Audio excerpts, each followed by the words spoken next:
Welcome to the Real Paranormal Stories podcast with your host, Christopher Buckner.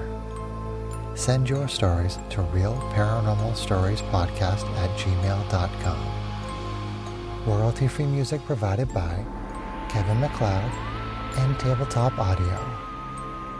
And now, let's take a trip into the paranormal.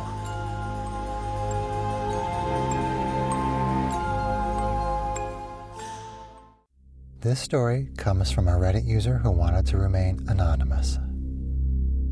And this is their story. So when I was younger, I used to live in a trailer, so I don't know how old it is. To set the setting, I had a long bed, and at the end of the bed there was a dresser with enough room to put my legs in between the bed and the dresser. The door to my room was also connected to the living room. I liked to draw, so I would sit at the end of the bed and draw on the dresser. I remember that on the day this event took place, I was little and wanted to stay home all day, but my dad had wanted to go to Walmart. I was kind of mean about it, but ended up going with him. I believe almost 20 minutes later, when me and my dad were shopping, my mom called really panicked and asked my dad if I was with him, and then asked to talk to me. I don't remember what she told me over the phone, but I remember I was worried because it sounded like she had been crying. When I got home, she told me that she was vacuuming and had gone into my room, and she looked over to the end of the bed where I usually would be, and that she saw something that looked exactly like me sitting and staring forward at the wall. She said that after a couple of seconds, the thing turned to look at her, straight in the eyes, and slowly started to grin at her. She got scared and ran to the living room, where she called my brother crying. He ran from his room to the living room. From what he told me, she was crying a lot and was hugging him really hard. After I was told what happened, I was kind of freaked out, but did not think much about it. Later the same day, I wanted to draw, but my pencil had fallen through the space and onto the floor. I climbed under my bed to look for it and found 2 little Bibles hidden under there, although I always leave them in a different dresser, since I am not that religious, but never like to throw Bibles away, out of respect for my mom, who is religious. We currently do not live there anymore, but I never forgot about this event, since I don't know what could have done that. I do know that my mom was scared, because where she's from, if something like that happens, something bad is going to happen to the person. After that, we still experience little stuff in the home and in our current home, but we haven't experienced anything like that ever again. But I do remember that if we ever left to go somewhere or played outside, I would always look at my window expecting to see something looking at me. And that is their story. This story comes from Reddit user BitchinUsername3. And this is their story. Hey all. So I have had many spiritual or ghostly experiences, and I thought I'd start sharing some of them. Maybe some of you have had similar experiences and can relate, or maybe some of you will just have a good scare while reading, but nevertheless, here is one of my ghost stories. So, this happened in 2013 when I was 18 years old. It was sometime in the summer.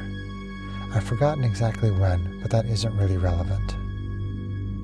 My friend, her boyfriend, and several of his friends were going to camp out for a couple of nights in Sulphur, Oklahoma. They invited me and my boyfriend at the time to join them. Everything had been great. We had a typical summer camping experience with lots of swimming, hiking, and arguing over correctly setting up the tents during the day. Nighttime comes around, and earlier in the evening we befriend some people camping near us and invite them over. We have a nice fire going, and we are all just sitting around, shooting the shit with our new friends and a bottle of Bacardi Zombie. Around midnight, we all start to get a little restless with our campsite. our new friends tell us we should drive out to a cliff that overlooks the town. The moon was super bright that night, and we all thought that was a great idea. Kids, don't go hiking in the middle of the night. It's super dangerous. Also, don't drink if you're underage. I mean, you will anyway, but as a responsible adult, I have to say that. Anyway, 9 of us pile into my friend's boyfriend's truck. 6 of us in the bed of the truck, 3 in the cab. By the way, her boyfriend didn't drink, so he was definitely okay to drive. And another point I'd like to make is that I had only 1 drink this night, and at the point of our excursion, it had been a couple hours since I'd had it. So I definitely wasn't intoxicated, and certainly not intoxicated enough to hallucinate what I saw. So, where we were was a very dark, rural road headed up to this cliff area. There are a few houses up this way, but at the time, it was pretty desolate. There were also no cars except for us on this road at this time. My friend, my boyfriend, and myself were sitting on the driver's side out in the back of the truck. So we are outside enjoying the breeze. We come up to a spot on the road where we are passing a home. Again, there are some houses out here, but not a ton. And it's not a residential area. It's rural. So, no street lights. As we pass this house, I see a girl standing next to the mailbox at the end of the driveway. She's barefoot, dirty blonde hair that's just past her shoulders, light blue sundress with what appeared to be a flower print, and she's just standing there motionless and facing the road. Her face was completely expressionless. I may have thought she was a mannequin had she not turned just her head and held my gaze as we drove by, and kept staring until we were out of sight of each other. I instantly had chills head to toe and felt incredibly uneasy. She looked to be a teenager herself or a very young adult. She was alone and the house was completely dark. No porch light or any light coming from the windows. I turned to my friend and boyfriend and asked if they had seen that, and I exclaimed how creepy that was. They agreed, but didn't have too much else to say. Naturally, I thought whomever lived there was just trying to scare whoever drove by looking like a stereotypical ghost girl. But what made me so uneasy was the idea that she would have just been standing out there alone for who knows how long, all in the hopes that someone might drive by. Keep in mind, this was the middle of the night, and we hadn't passed a single other car the whole trip up to the cliff. It just wasn't sitting right with me. We continue on and make it to the cliff and enjoy a moonlit mini hike, and enjoyed the view over this sleepy town. Without any other incidents, I might add. A few years down the line, my friend and I are having spooky discussions, and I brought up that night. I asked her if she remembered that night and how creepy that was.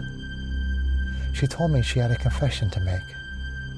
She said, "You've brought that night up a few times since then, and I have to be honest, I never actually saw anyone standing there. None of us did. We actually thought you were trying to scare us, so we played along." She went on to tell me that she does remember the house in question, and she does remember the mailbox and all of that. But there was never a person standing next to the road beside that mailbox. And everyone else in the car? They hadn't seen her either. They all thought I was full of shit and just trying to scare everyone. What the fuck did I see? I remember so many details of what she looked like, almost in a frame-by-frame sequence. I remember the uneasy feeling I got as soon as I saw her, and how it felt like she was staring directly at me. At the time, I thought she was just staring at all of us. But maybe she was, in fact, only staring at me. My friend had since told me this story thoroughly creeps her out now, knowing that I was dead serious about seeing her, and I definitely wasn't fucking around. And I'm also way more creeped out knowing I'm the only one who saw her. I just don't know what to think of it. And that is their story.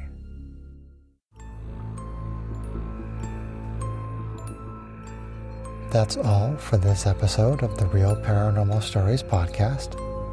If you liked what you heard, please leave us a review anywhere this podcast can be found.